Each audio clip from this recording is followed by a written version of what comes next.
Good evening, everyone. We are honored to welcome our first speaker for our In the News series at Colby College, Faiz Shakir. Faiz Shakir is the founder and executive director of More Perfect Union, an Emmy Award-winning nonprofit news source focused on telling the stories of working-class Americans, and is also chief political advisor to United States Senator Bernie Sanders. When he made history as the first Muslim and Pakistani American to manage a major U.S. presidential campaign, Bernie Sanders' 2020 election, he had raised close to $200 million and raised awareness on progressive policy discourse in the United States. And today, he's here to talk about the bold ideas the Democrats need now, more than ever, in order to turn the table on the political environment we're seeing today. Please join me in giving a warm Colby welcome to Executive Director and Chief Political Advisor, Faiz Shakir.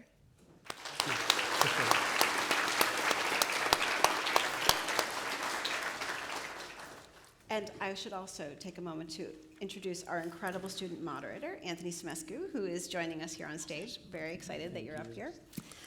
Yeah. I know, it's a little hot up here, guys, but we'll figure it out. I hope, what do we all think of the new set? Okay. It's part of our, this is a very special moment for us, and we hope this is for you, and I hope you enjoy it.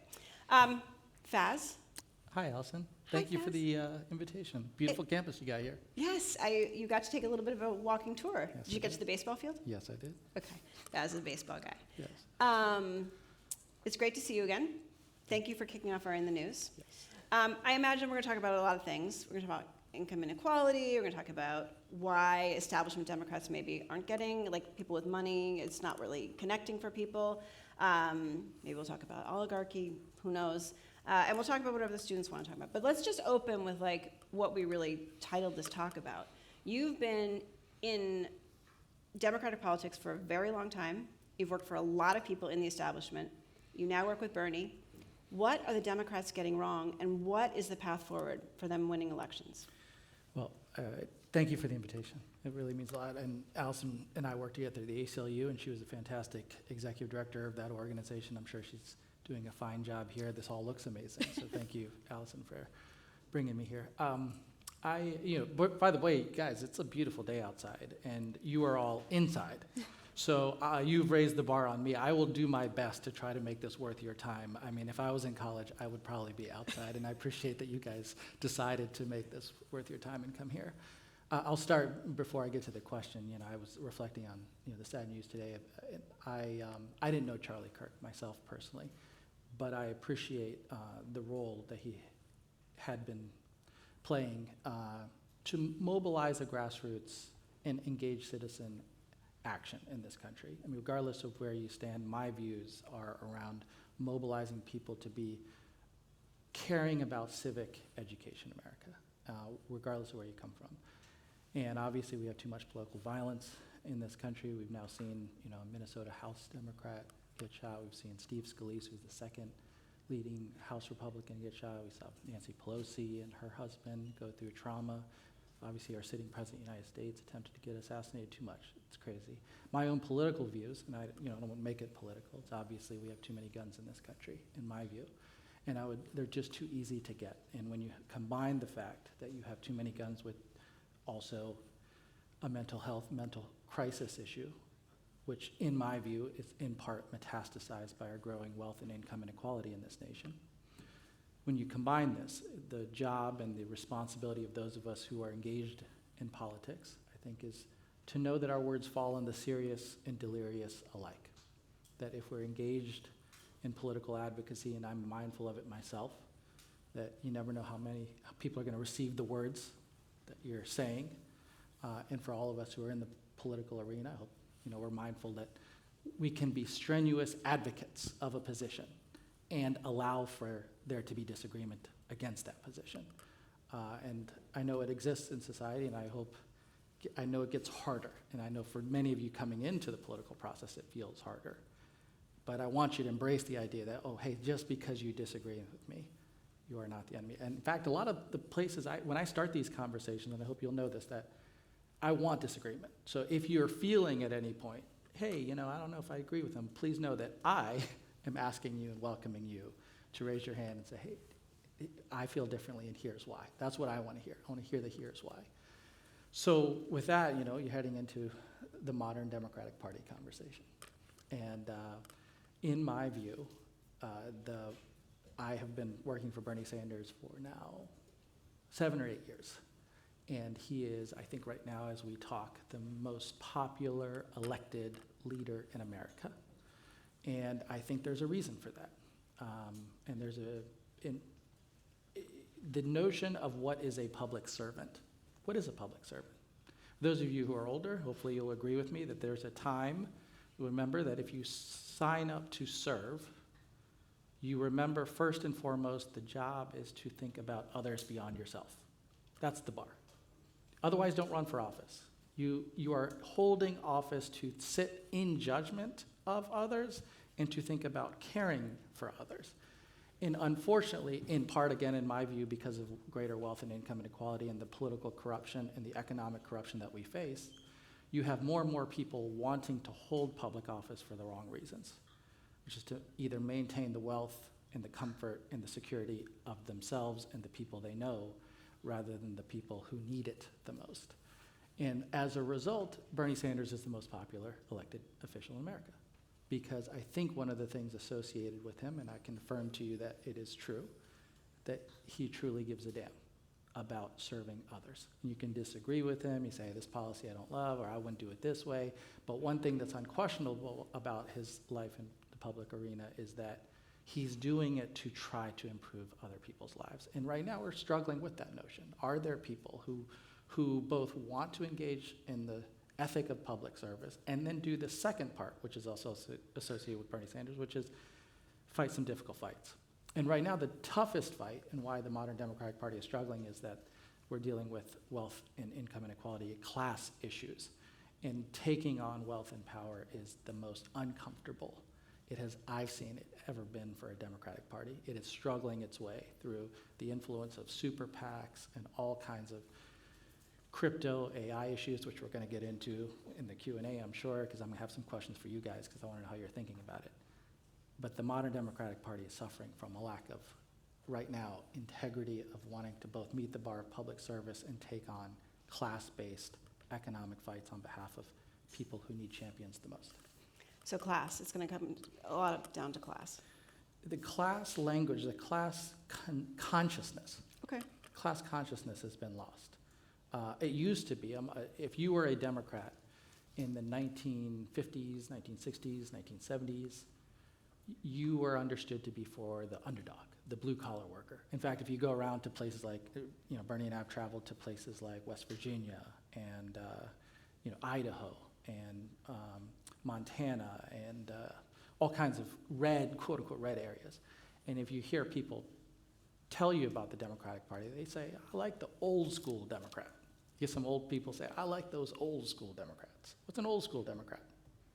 The old school Democrat is FDR, JFK, people who are LBJ, who are associated with the fight for people who didn't have enough, who needed champions, who wanted to improve the standard of living for all people. And the Republicans, for a long period of time, were associated, and I think still are, with the rich, the wealthy, the well-to-do, the business elite. And sadly, over a period of time, we as the Democratic Party are less associated with working class people. And I think as a result, we are penalized more by working class people. I follow and cover unions a lot. For those of you who know unions, I'll watch some union movements, and I'll go and talk to people on the front lines of those pickets, and I'll ask them, what are you angry about? Tell me about some of the things you're angriest most about.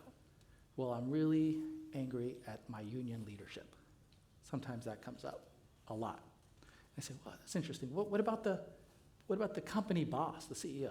Oh, yeah, that's baked into the cake. Of course, the CEO is going to look out for their bottom line, their profit margin. But what I am most angry about is that my national union leadership isn't looking out for me. Think about what's happening right there. They've set a different bar for the union leadership than they have set for the CEO. Because they're saying, I expect that the CEOs are looking out for their own interests. But the union leadership, they're supposed to be my champions. If I don't have them, I got nobody. Now you got the Democratic Republican Party. Why are the Democrats more penalized by working class people right now? That's my view, is that they're mostly saying, I'm upset at you. Not that I want to go with the Republican Party, not that this is exactly everything that I want, but if you look at the margins of the people who are shifting, there's a penalization occurring, and of course, there's people also sitting out, sadly, in large numbers. So, Anthony, you and I talked a little bit about some identity politics issues and young voters, so I'm curious what you're thinking as you listen to Faiz.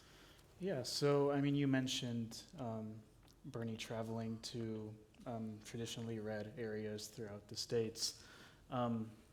And, you know, the fact that Democrats should be keeping economic justice issues top of mind and maybe allowing for more pluralism on some of these other issues, what some would call, quote unquote, culture war issues.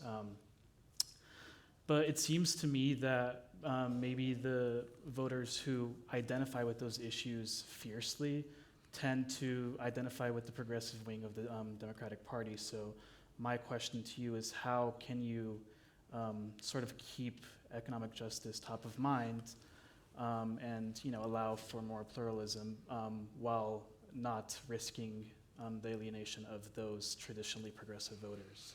The primacy of elevating economic justice issues needs to happen. I mean, I started a media organization called More Perfect Union for literally this purpose, to say, how do we build the language and the discourse around economic justice issues? Not just to say Medicare for all, not to say cancel student debt or expand child care in America or extend paid family and medical leave.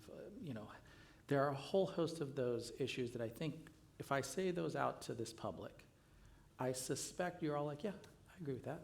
I want that. And so what's the issue? What's holding us back? The question is, well, how do we get there? And what are the obstacles that are forcing us to not make as much progress on these issues as we need to?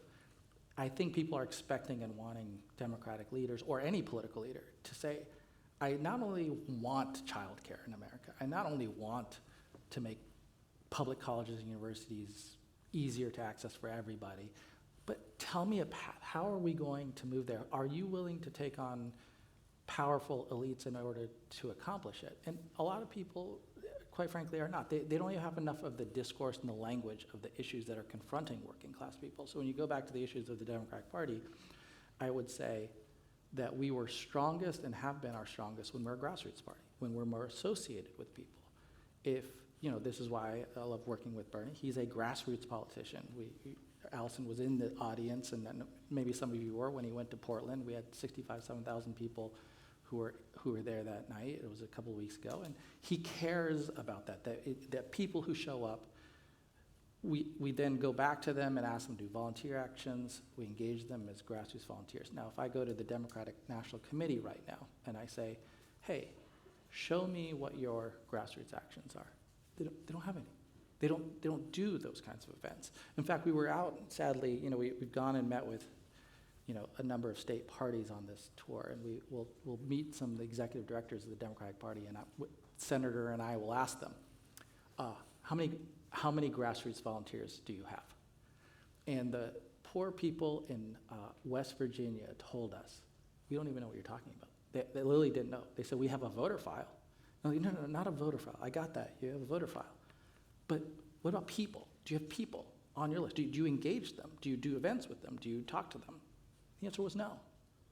And you're like, well, how are you going to find the policies that matter, the language that matters, if you don't have the inputs coming into you about the working conditions that people find themselves in? So that grassroots-ism is dead, and therefore you can't even find how to calibrate appropriately on economic justice issues. If you could do both of those, I think they both go hand in hand. You build grassrootsism, you have better awareness of the economic issues that are facing working class people, and you speak to them about policy issues that they care about. But both of those elements are broken right now, and the people who are doing it well, why is Zohran Mamdani doing so well? He's connected to that. He's just connected to it. If you look at like a lot of the people, I mean, I'm a fan of Graham Plattner. I think he'll do great. But there's a number of these other people who are campaigning for office who are just much more connected to wanting inputs from a lot of people. And that, I think, is the bigger struggle of the Democratic Party, not issues and this and that. Not intelligent. Are you smart enough? I promise, first of all, if anyone wants to run for office, right now you're smart enough to run for office. I promise you. And that's not like, I want you to feel that. There's no special barrier to reach to be, quote unquote, intelligent enough to run for office. No. Right now, the thing that is suffering in public life is that there are not enough people who live in the real world. They are coming from places of elitism and coddled backgrounds and special privilege. And we need more people who live in the real world. And I promise you, whatever experiences that you have in the real world are much more needed right now. And I'd urge you to say, hey, if I'm thinking of running for something, city council, school board, you've got enough knowledge and experience right now, more so than many of the other people who want to run for office. I'm curious, I mean, it's funny you're talking, I remember in 1992, my first job was working in Democratic politics, and that was back when we had, like, the postal service, like, the unions would actually go out and we'd have our little cards, and you'd go out, knock on doors, and, like, you'd figure out how to do it. It was Iowa grassroots oriented. That does seem to have disappeared. And do you attribute that to, money in politics? I mean, is this Citizens United? For those of you who know, Citizens United made a Supreme Court decision. ACLU didn't go on maybe the right way on that, depending on how you perceive it. But I mean, what caused that to fall apart? It's simple. Is it just that? Yeah, it's money. I answered Money my and own politics. question. Yeah, it's not hard, right? Over the course of the past 2 decades, what has happened to politics? I mean, now it doesn't much matter if you're the Democratic National Committee or the Republican National Committee, because billionaires can give huge amounts of money to outside organizations which end up influencing politics. So, you know, when we say Elon Musk gave, I think, $270 million to Trump, he didn't give it to him directly. He just funded the entire organization, much of it in Pennsylvania and in Wisconsin, some battleground states, and said, I'm going to move some votes, I'm going to do a bunch of advertising, I'm going to get my guy elected. And that, you know, in that way, that is what is going on. So in some sense, you're already indebted to these very wealthy people who've decided that on their own, I'm going to go in and I'm going to support this candidate, I'm going to do it in this ways. And instead of finding that people want to stand up to it, right? One of the big fights that Senator Sanders and I are having right now is that at least within the Democratic Party, we should be able to say we don't want super PACs in any races, period, full stop, end of discussion. That's the way it should be. We could set our own rules, set our own, you know, contests, and yet you look at, you know, again, go back to Mamdani and say, okay, well, what's he dealing with? It's not that Andrew Cuomo's terribly popular. The issues that he's dealing with is that Cuomo's a bunch of super PAC rich people who are going to spend a ton of money in the last 8 to 9 weeks. And as a result, you're going to see that, and this has infected all of politics, that if you're thinking about running for office, what's the first question everyone's always saying? How much can I raise? You're like, what? That's like a secondary or tertiary question. The first question is, what do you want to do? Why are you running for office? What do you want to do? What do you want to accomplish? What are your visions for society? What is it that you want to do with power? And that question's kind of like irrelevant. It's like, it doesn't matter. You like have the right name, you have the right background, you come from some money, and we can find some super PAC donors to, you know, support you. Bang, you're a leading Senate candidate for America. That is infecting. That is replacing grassrootsism, because now the people don't matter. And you saw in the last presidential election where it's just the notions of engagement to regular people was inconsequential. What was most important was put 30-second TV ads and digital ads and all kinds of fancy things together to package to sell. And, you know, for as long as I've ever done things with Senator Sanders, he always asks and wants to know about the metrics of grassrootsism. How many people attend the rally? How many people are engaging in social media content? How many people do we have at the doors knocking and doing various actions? Those things, I promise you, when I go and talk to other Democrats, they don't even measure for them. Mm-hmm. They don't even know what's going on. They don't, we would have all these conversations with the Harris campaign, and it was a struggle because they weren't even, it just didn't matter to them. Like, how many volunteers do you have in Wisconsin? It was like, I don't know, many. I'm like, okay. But like, that number means something, mm-hmm. You know, it should at least. Mm-hmm. You want to go before we go to get sure, some yeah. other students? So what I hear you saying is there's sort of a twofold issue. So there's the grassrootism, as you put it, part where that doesn't exist. Not that it doesn't exist, it's not widespread enough. And then the money in politics. So I'm curious if you were the chair of the DNC tomorrow, what would be the first steps you would take to, ensure that Democrats have a pretty good outlook in 2026 and 2028 while, still, you're talking about money. So how can we stop accepting money while still remaining competitive with the Republican funding machine? Yeah, this is where I'm fortunate to have the experience, and a lot of people in the Democratic Party don't believe it, but I have lived a campaign that was 100% grassroots funded, right? Bernie Sanders, both in 16 and 20, in 2020 we raised $200 million. That is a lot of money, right, to run a campaign. We didn't suffer from the fact that we didn't have enough money. And I think that if you were the Democratic National Committee, you would preference and want that. And right now, I know Ken Martin, who's the Democratic National Committee chair, we talk a fair amount, and he, I think, is trapped in a system like a lot of good people are trapped in a system and don't feel like they can take on very wealthy people and say, I don't need your money. And that's what grassroots money does for you, right? In theory, that's why I'd say, hey, I don't want and don't need super PAC contributions or big billionaire contributions. I'm going to be a grassroots funded DNC. Now it leverages your power with whether wealthy contributors want to come in and be with the winner. Because ultimately that's what they're funding. That's all they care about. They want to have influence with the winner. Right? If you looked at how Trump, before Trump had money from rich people, he had a grassroots network. To his credit, he does. He has a MAGA movement. He has people. And he has grassroots dollars funding a lot of his efforts. And then here comes Bill Ackman, and here comes, you name every billionaire under the sun. They're saying, hey, let's fund the winner because I would like to have some influence with the guy.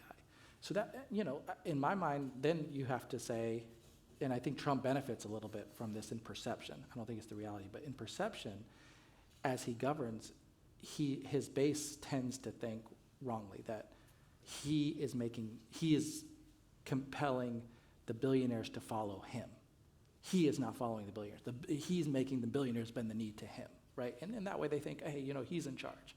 Whereas when you look at the Democratic Party, they are perceived a lot, and not incorrectly, as I think big rich people are calling the shots for you. We can get into a series of issues, and we'll go down some roads on that one that I could evidence that being the case. It's not as if people don't, know with morality and clarity where they stand on some core issues. It's that the influence of money is affecting them in great ways. And until you unshackle yourself from that and show that you are standing on your own 2 feet, comfortable and confident that the decisions that we make are made by ourselves with a vision for society. Right now, just one last thing and then we'll have to open up. Right now, the Democratic Party brand, right? If I asked any of you, what does the Democratic Party stand for? My guess, if I were to do a poll and we went around and we asked some people questions, I said, what does the Democratic Party stand for? I would guess that a lot of the answers that we would hear would sound counter-Trump. We would say things like equality, decency, we want respectfulness, we want, a society of solidarity, of togetherness, not of division. All good, and I agree with it. But you do sense that the Democratic brand right now is one of reflecting on Trump. And that's not healthy for a party, that you're the other, in other words, right? Here's Trump, he's setting an agenda, and you're the other. And that may be sufficient, I think it will be sufficient, to win in 2026, right? Because you're making a referendum. Are you for this agenda? No? Okay, well then we'll be the other. And here, again, why is Bernie popular and what is he doing? He's compelling all of us to say, don't just be there. Don't just be reflexively the other. Stand for a vision of what the Democratic Party brand is supposed to be and define it for people. Give people a sense that it doesn't matter who was president right now, that these would be the things that define us. And that's why you should vote for us. And you sense that in the tension right now. James Carville, not dumb people, smart people on the Democratic Party are saying, play dead. Don't get out there and advocate for anything. Because as a political tacticianer, they're saying, if Trump is busy digging his own grave, then get out of his way. Just let him bury himself politically. And what's the danger there? What does the Democratic Party stand for? This is the opportunity. This is the time to define that it is for something, not just being the other. Okay, that's a lot to unpack. We have a couple students who are from our class who are going to speak. I don't know, Sophia, are you going to go first, or Maya? Who's going to go first? Okay, we're not going to debate. We're definitely going to go. Hi, I'm Maya. I'm a junior and a government major. Am I? And my question is, so you mentioned that when people say that they want to run, the first question they ask is how much money they need to raise. But you also said that we should be running as young people. So what would you say to young people who want to run for office but feel discouraged and like money in politics is a barrier and that they can't raise enough? Thank you for that question. In my mind, politics right now is stuck in not being responsive to people in the, let's say, the bottom 60 or 70% who are living paycheck to paycheck. They do not feel they have champions. And what I would be urging all of you to think about is how close are we with those people? How much do we know their lives, our lives together? What are the things they're dealing with? Well, one thing I promise you is once you dig into some of those issues, you'll find that those issues are not being spoken about in major ways by major politicians, and you will find the fruits of the things that would galvanize action. When I look at some of the movements across this country that I find inspiration around, I think of, the tenant union movement, right? It started kind of in Kansas City, and it's in whole different places. But the notion of it is that we as tenants could form a collective and change the economic conditions of the place that we live. And that kind of attitude has been going on in a lot of different places. In workplaces, obviously, there's all kinds of labor movements. You guys know about the grad student union movements, all kinds of places. But I'm seeing it extend the notion of changing ownership design in society. That's what I'm after. I want to change ownership design. I want more people feeling like they have power. And in a political sense, we talk about political democracy. We want more political democracy. We don't want we want to be represented correctly. Well, we also want economic democracy. Right? How do we get to economic democracy where people in the bottom 50, 60%, they have some sense of ownership of the society, that they could change the economic conditions? Well, labor unions have historically been one form, tenant unions, other related forms. But then there's the reasons why I care about worker-owned businesses, right? You could have these style of ownership designs, or workers sitting on boards. These are the kinds of things that I think if you talked to regular working class people and reflected their pain, and reflected a vision of a different kind of a solution orientation, you would find great support. I would also say, one of the things I've focused on greatly is AI. Let me just do a real quick poll here. The coming AI, artificial intelligence, about to hit this generation of folks. How many of you, I'm going to do a raise a hand, are optimistic / pessimistic about the coming age of AI? So if you are optimistic about the onset of AI, raise your hand. Good. And if you are pessimistic, raise your hand. Right. Who's somebody over here is optimistic? Was it you? Give me an answer. Help me understand. And there's no bad answers here, but give me a reason for why. Why should we be optimistic? I feel that AI is kind of part of the course of natural progression of technology. I feel, it's going to hurt a lot of people, and I don't want that to happen. But I also don't feel that technology should really be just discounted just because there are problems that haven't been worked out yet. Great. What's your name? Oliver. Oliver. So Oliver is giving us a pretty good, I'm going to put some words in your mouth, but essentially, the coming of age of technology we've all experienced for the past 2 decades, and what we've seen is greater advancement for society. I mean, I can sense it myself. I can Google things that when I was your age in school, I was not able to pull up a phone and find anything in 5 seconds. I was not able to find maps and take me to places, and all kinds of technological advances that have helped society. So we shouldn't be fearful, if I understand you correctly, of advancements in technology and what they could mean for all of us. Who wants to give me the pessimistic? Raise their hand. Let's go back there.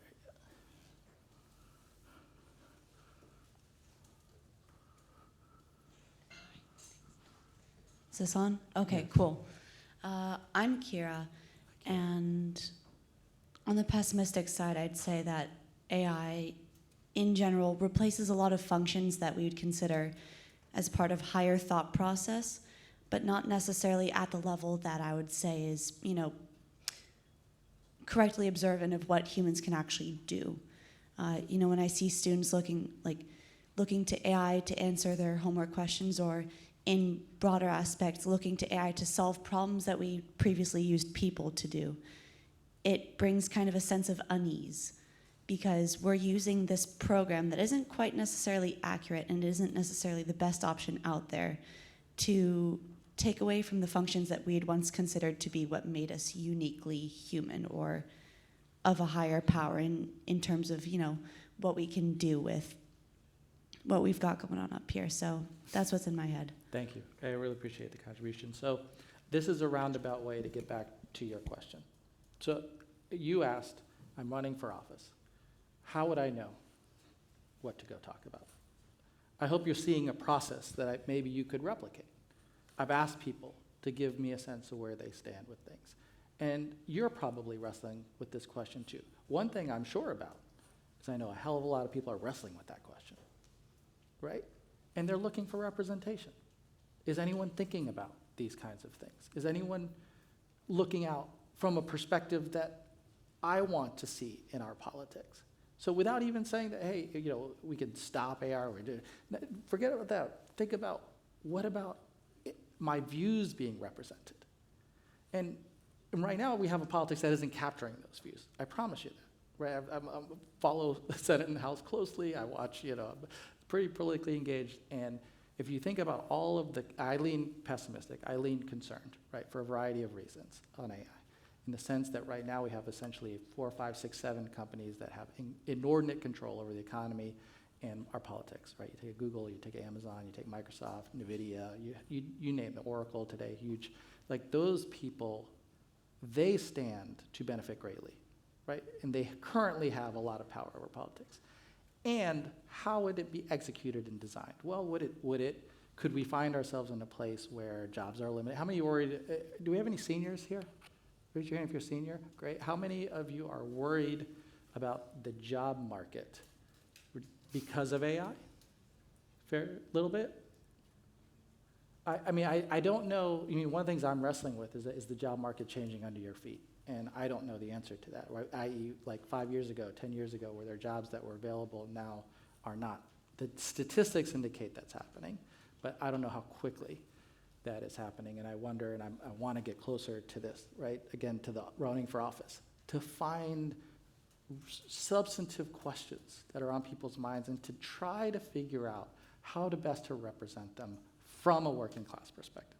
I can tell you, if you want to represent Google and you want to make the case that tech is going to be awesome, cryptocurrency is great, deregulate it all, more data centers up the wazoo, I got a seat in politics for you, right? Easy. People will fund you. You will get like a wonderful job. And it is hard to represent the working class perspective. But I know that there are people associated with it. And for those of us who are in this kind of politics, we want to get closer to people. And that's what I'm after, right? That's why I don't want to have the first question be money. I want the first question be a vision of a society. Who are the people associated with that vision? How can I go best marshal that into a cause? Okay, so Sophia's going to be next, and then I'm gonna remember how Anthony used to take a bunch of questions at one time. Okay, because I want to keep us. I got to keep you on. Got to keep you going. Okay, so we're gonna have Sophia ask a question, and then I will allow you to answer. Yeah. And then I'd love to get like 2 or 3 questions at once.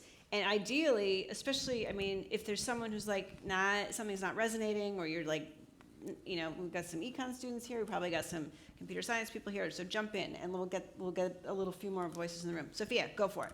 Hi, my name is Sophia. I'm a global studies and anthropology major, and I'm a junior. I wanted to first thank you for being here, and also that I've really enjoyed watching your More Perfect Union videos, and I actually watched the one on AI, so I thought that was interesting to continue that conversation. I wanted to ask on this, like following on this vein, what inspired you to take on advocacy journalism?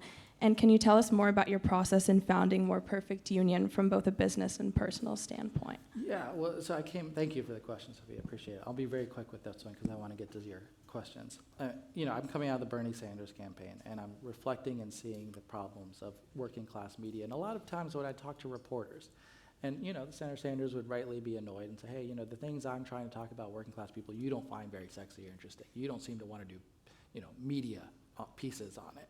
And it's true, because they were like, oh, it's the same old thing, you're saying the same old thing. And I was of the view that people want this.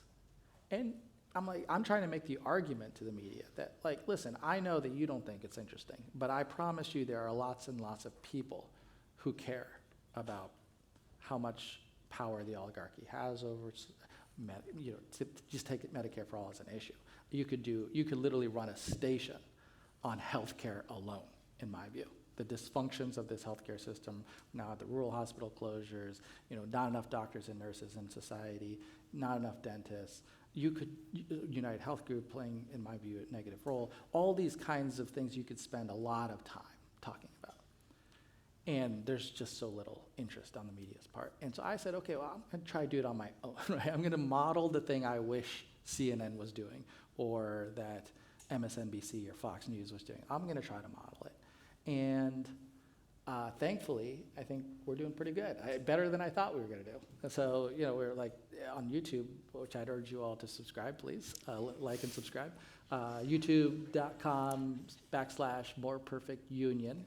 And we're closing in on 2 million subscribers in about 4 years. And feeling like I have made the case that, hell yeah, there are working class people who want this economic justice story. It's as told from the perspective of working class people. We see enough, we've got it, about what economic justice stories told from the perspective of shareholders or elites and the business elite, the C-suite. Yes, we got that. What we don't have enough of are the people telling the story from the perspective of, why would you want municipally owned grocery stores, right? Yeah, we hear enough from the billionaires like, oh, that's terrible, that's awful, that ain't gonna work, whatever. Well, what about the perspective of working class people? So I wanna keep doing that, and right now I feel like I have a bit of a monopoly on that, right? Not many people who wanna compete to tell working class stories in America. All right, let's get 2 or 3, maybe 3 questions. Okay, I've got Wilson. This is, you all, at some point we'll figure out how to make sure everyone gets questions answered, but I don't think I know you yet. Hi, welcome. Wilson, and then your name is? Beckett, and then, right, so I'll get to you eventually. And you'll go next? Okay, great. Can I have a pen or paper, Oh, I don't have a pen. Can I borrow that pen from you? Could we grab a pen? You want a notepad? Yes, I'll take that from you. Thank you. All right. let's Teamwork. roll. Okay, Appreciate that. Wilson, do it. Hi, I'm Wilson. I think we'd be on pretty safe ground to say that communicating to voters is important. So while there's the issue, you can't have a solid basis in the issue before you communicate to the actual voter themselves. And so my question is, do you think that Democrats first have to remove potentially alienating speech from their communication to working class voters, like seminar room talk, phrases even akin to economic justice stories? And what would that entail? Okay, then to Beckett.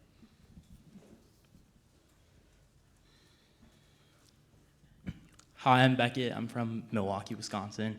And the day after the November election, when Trump was elected, of course, but all the girls came to my school basically crying, depressed, and including myself. But while the guys came very joyous and cheered up, pumped up, how do you think the Democrat Party can improve their street cred, their popularity with young men in America?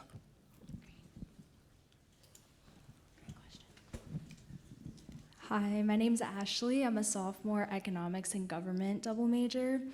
You've spoken a lot about the need to hold top corporations accountable. However, some critics argue that measures to address these corporate to address corporate power could potentially lead to higher consumer prices, potentially harming the very people they're meant to help. So how would you respond to these concerns? Yes, Thanks, thank you. Ashley. Okay, so let's try to knock these out quickly together.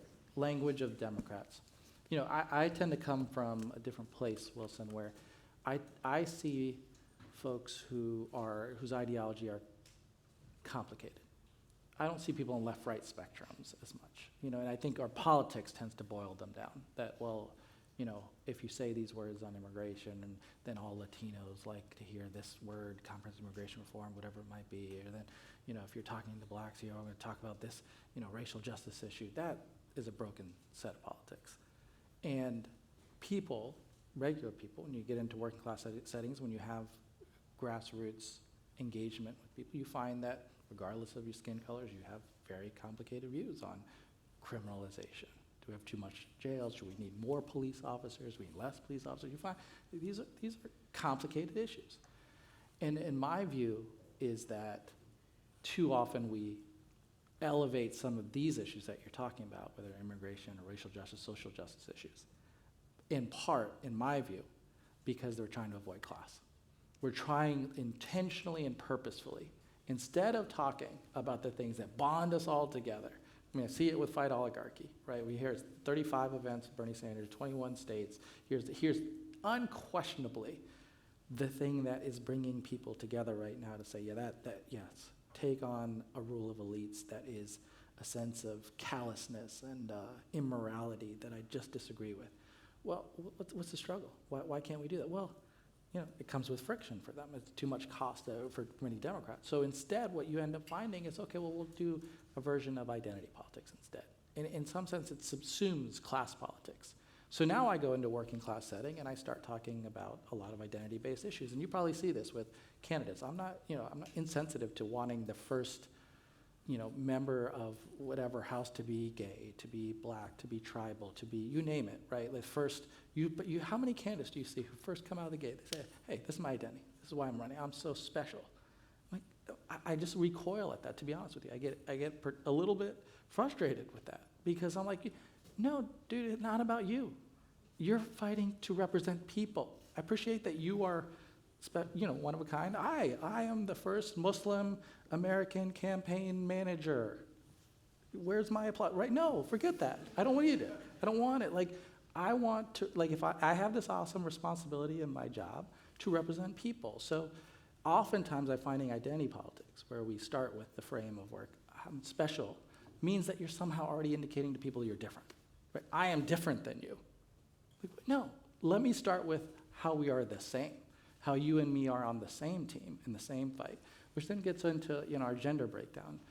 And in my view, at least one of the concerns that I have is that when you have a Democratic Party that's struggling with the desires to engage in friction and disruption, right?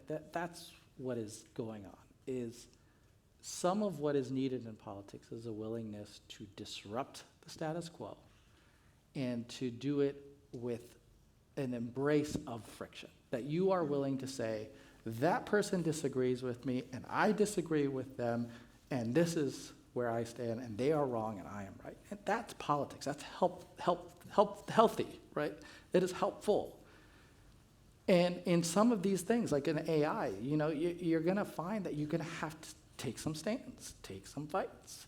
And what you don't doubt about Donald Trump is, does he wake up any day being unsure of whether he wants to take anyone on? Every freaking day. Like he wakes up in the morning, like with his cup of coffee, ready to swing the baseball bat, right? Who am I taking on today? I'm sure he sits with Stephen Miller and it's like, hey, give me the list. Who are we going after today? And it's unhealthy, right? That's not a framework that you want to live in. I don't want to live in it. It would just like, let's find enemies and attack. It is a framework that he lives, but that sense of both disruption and willingness to embrace friction are both things that are struggling with the Democratic Party and I think help explain a gender divide, right? You have a lot of men who are more comfortable with disruption and want to see, are you willing to engage in friction such that when your convictions are tested by somebody else, that you aren't going to back down, that you know where you stand, that you're comfortable in your own skin, that you are going to be willing to take the fight to other people. And so I think those two things go hand in hand. And then the last thing I'd say about corporate power is that In my view, the biggest issue we have with corporate power is monopolies and greater corporate concentration. So it used to be that in the corporate power landscape, there was an argument brandied about by first, I think, Robert Bork back in the days of the antitrust law that said that we don't want to regulate businesses from combining and joining with each other. We want more mergers and acquisitions for the sake of efficiency. That if you're Google and you're amazing, you can swallow up all your competitors because you're just better at being an internet search engine and an ad search engine, right? So what happens over a period of time? Well, I think inefficiency occurs. When you put that much power into a few companies' hands, not only have you changed the marketplace such that small businesses now can't compete against them, you have created enormous pricing power. And when you have some of these large corporations in industry after industry, you go to airlines, you do even sunglasses, and you go to food, certainly meat and pork and chicken, you find that these industries are dominated by smaller and smaller number of multi-billion-dollar corporations. And in my view, they are setting pricing to just advantage their own bottom lines. And so while I'll concede and acknowledge that occasionally it is true that, okay, if you're taking on corporate power and you have to as Trump is doing, you raise the tariffs, is it going to be passed along to somebody? Yes, of course, that's going to happen. But the thing we should be most concerned about is that we have too few corporations setting the terms of the entire marketplace. And unless and until you're comfortable and willing to break up large corporations and allow small businesses to compete, I believe it should be the role of government to institute a kind of fair playing field such that new entrants, new dynamism, new entrepreneurialism can occur. Right now, we just have so little of that, and as a result, it's just, here's Donald Trump sitting down with Mark Zuckerberg, Jeff Bezos. I think literally they were right at the inauguration. Here you have the three richest people: Musk, Zuckerberg, Bezos, and you're like, okay, these people probably run half our economy. And you're like, that's wrong. Something is crazy about that. That is nuts, and we can't lose sight of that. That is not a healthy society. We blast, Putin and the oligarchy of Russia, and you're like, yeah, we're not that far from a version of the same damn thing unless we kind of create an economy that has more democracy within it. So I'm interested, I'm hearing a lot about you are a believer in the power of community organizing, of actually bringing people together. I'm curious how that's landing for everyone.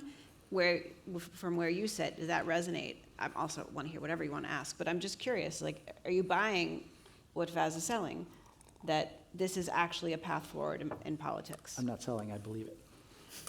Touché. Or anything else you want to ask about? Yeah, Brandon, and then Rhea.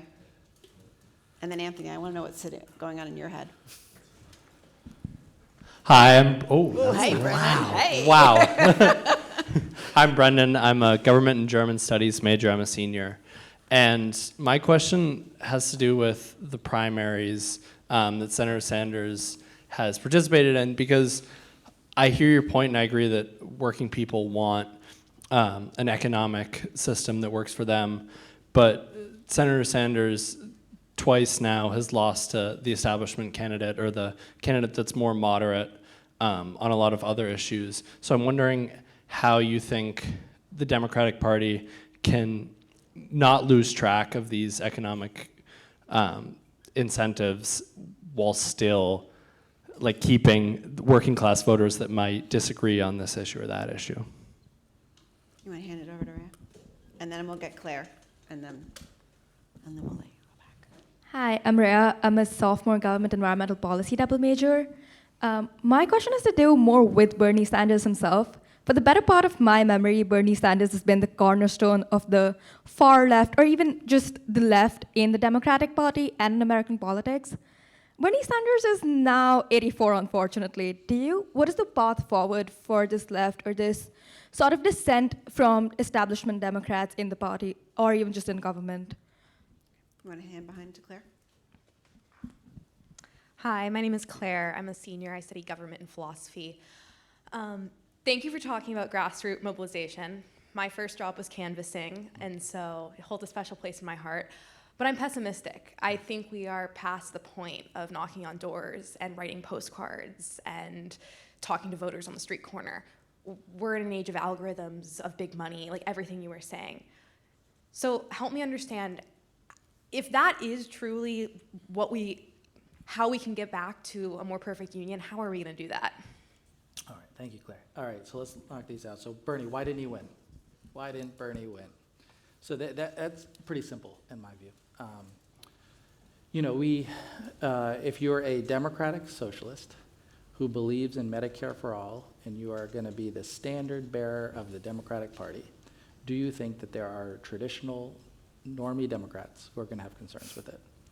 Yes, he was always fighting uphill. And we tried desperately and aggressively to try to convince and persuade people that we could defeat Donald Trump with this style of politics. And you can't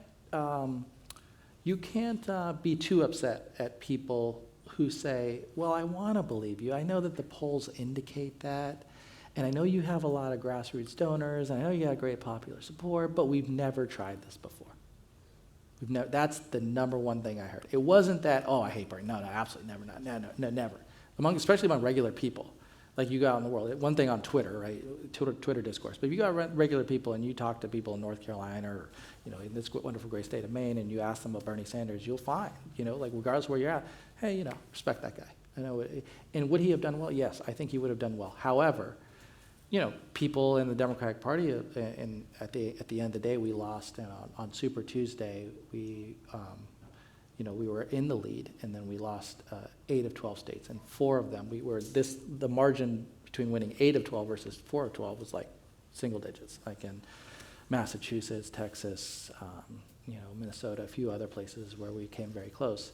And I think the margin was just that we didn't clear the bar on, do we feel you'd be the strongest person to defeat Donald Trump? And it was safer, for a party that has had Al Gore and John Kerry and, Hillary Clinton as their standard bearers to say, well, Joe Biden, much like, here's a vice president, we know him, trust him, let's go with that. And for that reason, it's always been difficult. But there's a reason also why he's more popular than he's ever been. And if, I joke, like, if I could find that if any scientific researchers want to find me an anti-aging pill that would retract 20 years off Bernie's life and he were 64 years old, we'd be cooking with gas right now. I think he'd be the person, who'd be steamrolling his way to being the nominee in this case. And I think the voters would give it to him on a third time if he were younger, and they should. And he would be great. It would be great. And I know how he would govern, and don't even get me going down that wistful lane. It would be awesome to see. So now that, he's at 84 and, we have a next generation of people, and he has helped inspire people to run for office like Congresswoman Ocasio-Cortez and Zohran Mamdani, and then you've got Graham Plattner running in this state, you've got Abdul El-Sayed running, people, members of Congress increasingly wanting his support, Becca Cook in Wisconsin, Bob Brooks in Pennsylvania, a whole bunch of people. So it's great that there's more people wanting to run with his support. In the last election cycle, 2024, it was the first one, I've worked for Bernie for a long time, that no major Democrats wanted his support, 0. In fact, the nominee of the party Kamala, did not even call him. Not call him. He tried many times to reach him. The guy went through, behind the scenes, it pains my heart to tell you how many hoops he jumped through. He talked to every person on that campaign, David Plouffe, Stephanie Cutter, Anita Dunn. I mean, you go down the list. He knew everybody in the campaign. And he was trying desperately to say, hey, I'm concerned you won't win, and I have some ideas that I'd like to just, try to put onto your radar. And couldn't get her call back. And now you think about where he stands now. There's a lot more people, and I'm happy to see, want to run as Bernie-style Democrats. And I think it's healthy for the party. I'm not saying that they're all perfect for every place, right? Everybody has to have a different kind of a politics that works for the people they want to represent.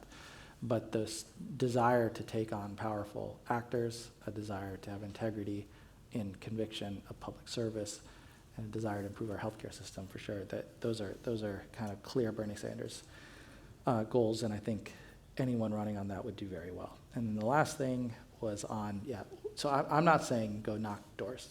actually. That's not what I want to do. I mean, we should do a little bit of it. I think of media, and the reason I did More Perfect Union, as organizing. Media as organizing. And why is it different, right? Because when you're knocking on doors as a canvasser, and bless you for having done this work, it's important. We're going to always need that. But you're limited by scale. You're one person knocking on a door. It's very hard to do scale. And the things we got, the opportunities we got in this age are to do organizing at scale. And if you're going to do organizing at scale, media has to be one of them. Why has Fox News been such a huge, powerful actor for the right? Why have, Turning Point USA and whole Daily Caller, and you name the whole bunch of media architecture on the right existed for long periods of time? They're basically seeding the ground for the organizing to occur, such that the last thing that happens is the canvasser who knocks on the door, but by that point, they're probably won over. They have been won over. They already know now they just need to be told to go vote, what day, what time, whatever. But it's not like you're going to do persuasion at the door. The persuasion's already been happening at a scale. And if you're doing this kind of organizing scale that I'm talking about through media and other forms, grassrootsism is affecting it. That's what we don't have. Right now, the way we would do organizing at scale via media would be 30-second TV ads. That's the only form. So I used to say this, think about this. I'll posit this to you. Let's say we did have President Kamala Harris for a second, and I marched into her Oval Office and I said, Kamala tells me she wants to roll out, what were some of her great policy ideas? Let's say she wanted to do Medicare home care, right? She had a great idea of expanding home care on Medicare. Great idea. And I say to her, this is great. You're going to roll this out tomorrow. We need to reach 10 million people tomorrow. How are we going to do it? And the answer would be that President Harris and I would talk, and she would say, the only thing we got is TV ads. Because I can't reach, who else is going to reach 10 million people? We don't have any organizations that reach 10 million people. This is going to be very difficult. So we're just going to put a bunch of TV ads together and digital ads, and we're just going to pound it and do unidirectional, right? Just hit you with it, 30 seconds. Okay, so now I walk into President Trump's office. And I say, President Trump, you're going to roll out ICE raids tomorrow. We need to make sure people know what you're doing and why. We need to get 10 million people to see this. And he laughs at me, and he goes, are you kidding? Only 10 million people? I got a guy down the hall. He pushes a button, and he reaches 150 million people. I got people who, Joe Rogan, he reaches whatever. I got influencers who reach 10 million. That's a joke, right? That's your scale problem. And what I would say about there on the right is that that is not a concoction. There are actual, regular, working class people who are, involved with these organizations, getting input and information from them. And on the right architecture of media, they are responsive to it. There's a reason why they talk about, some of the issues, you're talking about, they talk about those, wedge issues. They talk about, during COVID, when people were very concerned about issues of masks and school closures, they're responsive to what people were feeling. And we would do well to get more responsive with the architecture of media and then find that we'd be doing it at scale. But right now, there's no organization right now reaching 10 million people. Okay, Anthony, we didn't plan this. Okay. You ready? Sure. You want to do a rapid fire? If you help me. I'm going to help. Okay. All right, we're doing rapid fire. Okay, what does that mean? Well, we're going to make it up right now. Okay, Go for it. so this summer I turned off my phone a lot of the time as far as just keeping up with what's going on in the world. I'm sure a lot of students in the room can relate. So what would you tell young voters who are fatigued, tired, and disengaged? That's an issue of social media. And I care a lot about monitoring my social media habits. And unfortunately, I see people around me, people I love, friends, who have a hard time controlling it. And, many of you will need your own self-regulation mechanisms. I'm not here to dictate them to you. But I promise you, it is not healthy to find yourself doing this at 10:30 p.m. at night, and you don't even know why you're doing it. You're just sitting, and you're like, this is not healthy for your brains. And I just want you to at least Awareness is everything, so starting there. I have 3 kids, and I come home every night, and I have a lot of calls, and so and messages, but I put the phone down. I have this watch here, and they'll tell me if it rings. And so if Bernie Sanders wants to give me a ring, I will know, and I will see it, and I will pick it up. Otherwise, I am leaving it alone until they go to bed for hours. And then I'll check in quickly, and I'll also put it down at that point. I have my own self-regulatory, things that I need to make sure, clear my head, go work out, run, eat well, all those kinds of things. You'd hopefully know. And you got to be the master of your own world here. Don't let it suck you in. It will. If you can find yourself doom scrolling, whatever the hell the thing is, just forever and ever on a different. And then you jump to a different platform. You're like, oh, now I'm on Instagram. How the hell did I get there? And you're like, yeah, it ain't helping you. All right, you didn't need any help. Nice work. So what I heard you say, and what I take from this is really encouraging curiosity. I mean, regardless of where you are on the political spectrum, I heard a lot about being curious about what people's lives are really like to understand. Yes. Feels like a really important issue. And that was just like a mind twist for me. Maybe it's because of how I grew up in politics, but the idea of communication skills, persuasion as grassroots organizing now. And that's really, there's a lot of people in this room I know who are interested in journalism and communication. We talk a lot about what's the future of media in this group. And so I'm really intrigued, and that I'm going to be thinking about that for a while, about what it means, whether you agree with what Faiz is advocating for on whatever position. There is a place to be thinking about. But related to that very briefly, because it ties into this question about social media. Always be aware of your inputs. Be aware of your inputs. How am I forming an opinion? And it sometimes gets hard because you don't know where it came from. Where did this information come from? Why do I feel the way I did? And oftentimes it is social media, right? Like you're seeing things, and that's okay. Social media has a good role, and it can play to help educate you about certain things. But let it meet grass, as it were. Let yourself meet real people, talk to them, have them influence you, check your assumptions. That I am fortunate. I get lucky. I get to travel with Bernie every state. We have been to every state in this country, and as you know, thousands and thousands of people at a time, or in some cases smaller.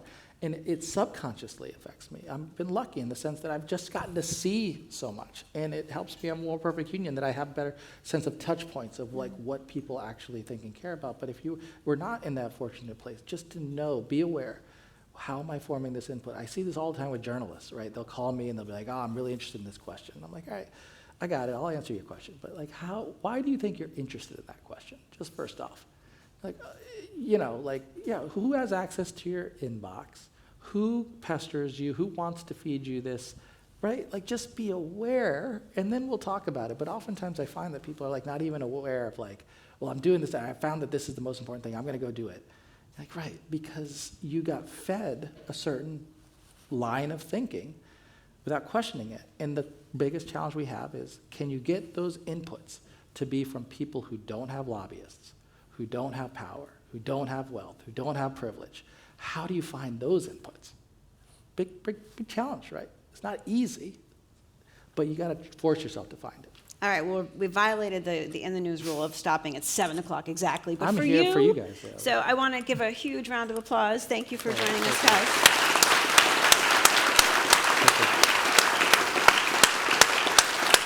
And thank you all so much for joining us tonight. Hopefully you'll be back next week, Wednesday, same time, same place, same set. And thanks for kicking off the year. And Faiz will be sticking around.